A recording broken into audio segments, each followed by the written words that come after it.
Wah, kamu mau download game baru ya? Di laptopmu sih tertulis waktu downloadnya cuma 5 menit. Waktu segitu cukup kok dipakai buat bikin sandwich kilat.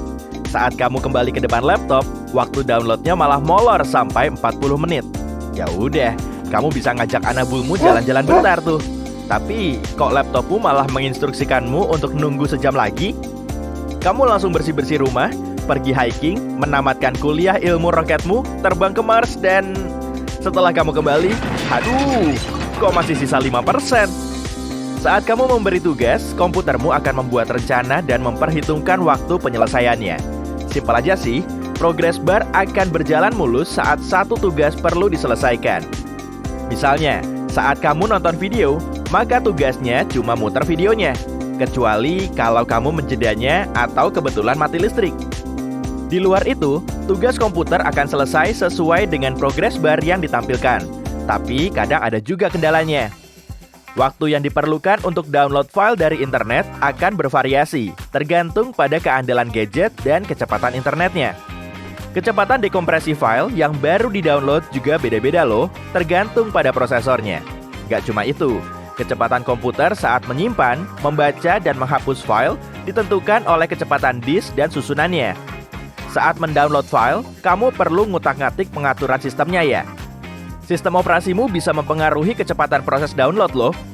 Makanya, programmer tercerdas pun nggak akan bisa benar-benar memprediksi kecepatan unduhan file. Saat komputer melakukan tugas rutin pun, prosesnya nggak sesimpel itu. Misalnya saja, saat kamu perlu memindahkan 1000 file dari desktop ke flash drive. Semisal nih, kamu lagi ngantri beli tiket film perdana. Di sini, kamu menjadi bagian dari progress bar. Kamu bisa nebak waktu tunggumu kalau kamu tahu jumlah orang yang berbaris di depanmu. Kamu juga bisa melihat garis fisik menuju giliranmu. Tapi, satu orang di depanmu kehilangan tiket elektroniknya. Waktunya jadi molor 5 menit. Hujan mulai turun, sehingga beberapa orang meninggalkan antrean. Waktumu jadi 3 menit lebih cepat dari perkiraan awalmu. Salah satu pemain film tiba di lokasi, dan akibatnya semua pengantri harus nunggu 20 menit lagi. Nah, komputermu juga begitu. Kamu nggak bisa asal mengalihkan durasi pemindahan tiap file dengan jumlahnya. Menyalin banyak file kecil bisa saja perlu waktu lama dibandingkan sedikit file besar. Pindah-pindah file juga makan waktu. Kalau kamu membuka jendela lain sambil nunggu, prosesnya malah makin molor. Komputermu bisa kepanasan, lalu menurunkan kinerjanya agar tidak rusak. Perangkatmu ini juga bisa loh melakukan sejumlah pemeliharaan otomatis di background. Ponsel pun bisa berubah jadi super lemot saat kamu streaming video sambil download aplikasi. Kamu bisa cek progress bar yang benar-benar akurat dalam satu waktu di situs web. Jadi, kamu dibuat terkecoh dengan nunggu 15 detik loading saat kamu harus melihat iklan. Progress bar memang nggak akan menampilkan durasi downloadmu secara akurat. Lagi pula, prosesnya nggak berjalan semulus pipi Syahrini. Intinya sih, bar ini cuma nunjukin kalau proses downloadmu sedang berlangsung. Bikin jengkel aja deh. Tata letak QWERTY di keyboard sebetulnya merupakan pengingat mesin tik manual di zaman old. Peletakannya diatur sedemikian rupa agar tombolnya nggak macet, sehingga proses pengetikan jadi lebih sat-set-sat-set. Tombol yang sering digunakan saling terpisah, agar juru ketik bisa lebih menyeimbangkan kedua tangan.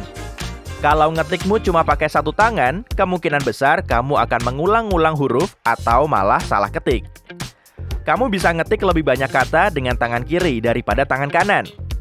Fungsi tombol Shift, Control, Alt kiri, dan kanan sama aja kok. Ketiga tombol ini dibuat berpasangan supaya ngetikmu lebih nyaman. Penggunaannya biasanya dalam kombinasi. Shift kiri lebih gampang dipencet dengan kombinasi tombol di sebelah kanan. Begitupun sebaliknya. Komputer lelet nggak melulu disebabkan oleh virus. Bisa jadi, program yang berjalan di background terlalu banyak, sehingga perlu mulai ulang tiap kali komputernya dinyalakan. Atau mungkin ada utilitas keamanan yang memperlambat seluruh sistem. Kapasitas RAM-mu terlalu kecil ya untuk menjalankan program di memori. Kalau harus menggunakan hard drive, kecepatan maksimumnya nggak akan bisa tercapai.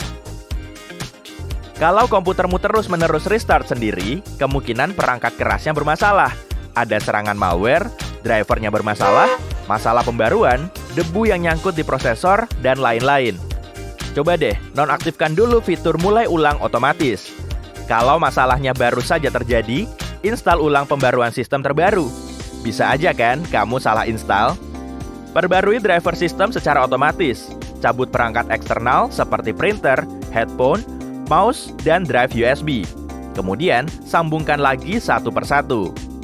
Ada nggak yang jadi biang keroknya? Umumnya, kipas laptop jadi berisik karena berdebu. Bersihkan secara rutin ya, seenggaknya setahun sekali. Ada kok aplikasi yang bisa ngontrol kecepatan kipas. Dengan memperlambatnya, suaranya akan berkurang. Biasanya sih gitu. Bersihkan malware di laptopmu juga ya. Malware bisa bikin laptop cepat panas. Selalu taruh laptopmu di permukaan keras dan datar, biar sirkulasi udaranya lancar. Saat kamu memindahkan file ke recycle bin, filenya nggak akan terhapus secara permanen, karena cuma berpindah folder. Saat membersihkan filenya, berarti kamu menghapus referensi file di dalam hard drive. Dengan begini, komputer nggak bisa mendeteksi filenya lagi. Ruang penyimpanannya bisa dipakai untuk menyimpan file baru. Kalau kamu biarin aja, data yang terhapus masih ada di hard drive dan masih bisa dipulihkan. Tapi nggak segampang itu, Rosalinda. Kalau kamu mau melindungi semua datamu, gampang aja kok. Lepas aja hard drive-nya dari komputer yang kamu jual. Mac juga bisa terserang malware loh. Meski Apple sudah berupaya keras untuk melindungi penggunanya, keamanannya nggak terjamin 100%. Email phishing bisa bikin data pribadi dan detail loginmu bocor. Kemungkinan kamu terkena adware. Sebelum menginstal aplikasi, Mac perlu mastiin kalau aplikasi ini nggak masuk dalam daftar hitam, sehingga kamu tetap bisa mendownloadnya.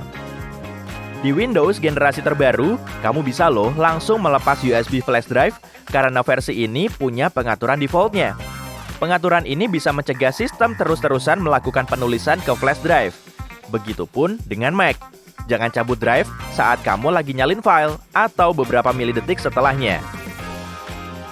Komputermu bisa nyala sendiri karena opsi izinkan pengaturan waktu bangun aktif. Nonaktifkan fungsi ini serta mulai ulang dan pemeliharaan otomatis. Komputermu juga bisa nyala saat sedang menginstal pembaruan terjadwal. Udahlah, nonaktifkan saja. Kalau baterai laptopmu mulai cepat habis, redupkan layarnya biar dayanya lebih awet. Seenggaknya 30 menit dalam sehari. Pilih juga background gelap berwarna solid. Untuk Mac, aktifkan Energy Saver di sistem preferences. Untuk Windows, kamu bisa mengubah modenya dari seimbang ke penghemat daya. Pilih hibernasi aja, jangan mode tidur, oke? Bersihkan sampah dan case supaya laptopmu makin ngebut. Bateraimu juga akan lebih awet. Jangan lupa matikan pembaruan dan pemberitahuan aplikasi otomatis. Cari penyebab utama bateraimu cepat habis di menu status baterai. Lihat di daftar Apps Using Significant Energy pada Mac. Kalau di Windows, ketik lihat aplikasi yang paling mempengaruhi umur baterai di bilah pencarian. Memangnya kamu beneran perlu aplikasi si biang kerok ini? Kalau enggak, sebaiknya hapus saja. Kalau komputermu terus-terusan nge-freeze, periksa mouse-nya. Mungkin kabelnya baru dicabut. Kalau kamu pakai mouse nirkabel, cek baterainya juga. Mungkin sudah saatnya diganti. Freeze pada sistem juga bisa disebabkan oleh panas. Pastikan sirkulasi udaranya tetap lancar biar prosesormu tetap sehat. Penyebab lainnya bisa jadi karena drivernya rusak, software dari pihak ketiga, dan virus. Kalau komputermu susah dimatiin, bantuin dong.